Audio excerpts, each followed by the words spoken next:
Queen Elizabeth's coffin on its way to final resting place.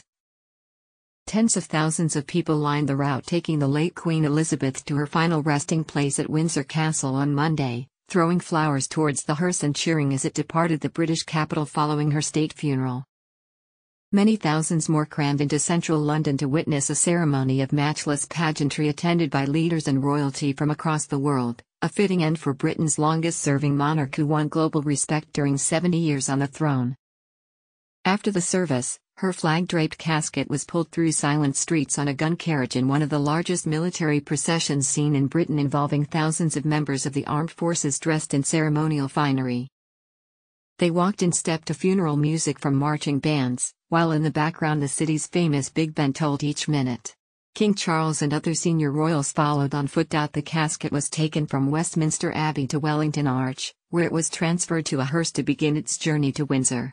There the Queen was to be laid to rest alongside her husband of 73 years, Prince Philip. Inside the majestic Westminster Abbey where the funeral was held, music played at the Queen's wedding in 1947 and her coronation 6 years later again rang out.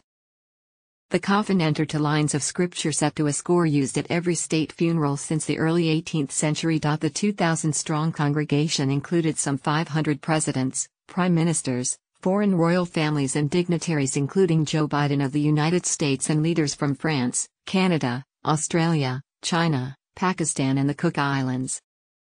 Justin Welby, the Archbishop of Canterbury, told the congregation that the grief felt by so many across Britain and the wider world reflected the late monarch's abundant life and loving service.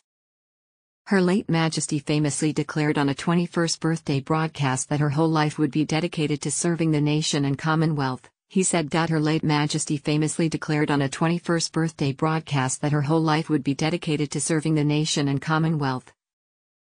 Among the crowds who came from around Britain and beyond, people climbed lampposts and stood on barriers and ladders to catch a glimpse of the royal procession. Some wore smart black suits and dresses. Others were dressed in hoodies, leggings and tracksuits. A woman with dyed green hair stood next to a man in morning suit as they waited for the procession to begin. Millions more watched on television at home on a public holiday declared for the occasion, the first time the funeral of a British monarch has been televised. Around the wider capital, normally bustling streets were deserted. Ben Viga, 47, a nurse from the Philippines standing at the back of the crowd on a stool, said he was a royalist. "I love pageantry. I love how the British do this," he said. "I love pageantry. I love how the British do this." Her health had been in decline, and for months the monarch, who had carried out hundreds of official engagements well into her 90s, had withdrawn from public life. However, in line with her sense of duty, she was photographed just 2 days before she died, looking frail but smiling and holding a walking stick as she appointed Liz Truss as her 15th and final prime minister. Such was her longevity and her inextricable link with Britain that even her own family found her passing a shock. "We all thought she was invincible," Prince William told well-wishers. The 40th sovereign in a line that traces its lineage back to 1066, Elizabeth came to the throne in 1952 and became Britain's first post-imperial monarch. She oversaw her nation trying to carve out a new place in the world, and she was instrumental in the emergence of the Commonwealth of Nations, now a grouping comprising 56 countries. When she succeeded her father George VI, Winston Churchill was her first prime minister and Joseph Stalin led the Soviet Union. She met major figures from politics to entertainment and sport including Nelson Mandela, Pope John Paul II, the Beatles, Marilyn Monroe, Pelé, and Roger Federer. Despite being reputedly 5 feet 3 inches, 1.6 meters, tall, she dominated rooms with her presence and became a towering global figure, praised in death from Paris and Washington to Moscow and Beijing. National mourning was observed in Brazil, Jordan, and Cuba, countries with which she had little direct link. "People of loving service are rare in any walk of life," Welby said during the funeral. "People of loving service are rare in any walk of life." The tenor bell of the Abbey, the site of coronations, weddings and burials of English and then British kings and queens for almost 1,000 years, tolled 96 times. Among the hymns chosen for the service were "The Lord's My Shepherd," sung at the wedding of the Queen and her husband Prince Philip in the Abbey in 1947.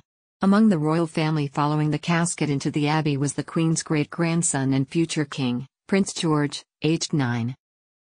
In addition to dignitaries, the congregation included those awarded Britain's highest military and civilian medals for gallantry, representatives from charities supported by the Queen, and those who made extraordinary contributions to dealing with the COVID-19 pandemic.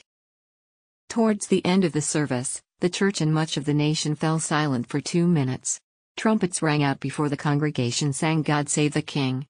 Outside, crowds joined in and broke into applause when the anthem was over. The Queen's piper brought the service to an end with a lament that faded to silence. Afterwards, the coffin made its way through central London, past the Queen's Buckingham Palace home to the Wellington Arch at Hyde Park Corner, with the monarch and the royal family following on foot during the 1.5-mile (2.4 kilometers) procession. From there, it was placed on a hearse to Windsor Castle, west of London, for a service at St. George's Chapel. This will conclude with the crown, orb and sceptre, symbols of the monarch's power and governance, being removed from the coffin and placed on the altar. The Lord Chamberlain, the most senior official in the royal household, will break his wand of office, signifying the end of his service to the sovereign, and place it on the casket. It will then be lowered into the royal vault.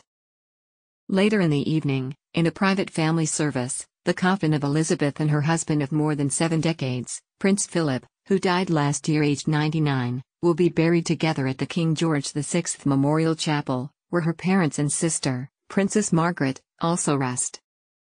We're so happy you're back with Grandpa. Goodbye, dear Granny. It has been the honor of our lives to have been your granddaughters, and we're so very proud of you. Grandchildren Princesses Beatrice and Eugenie,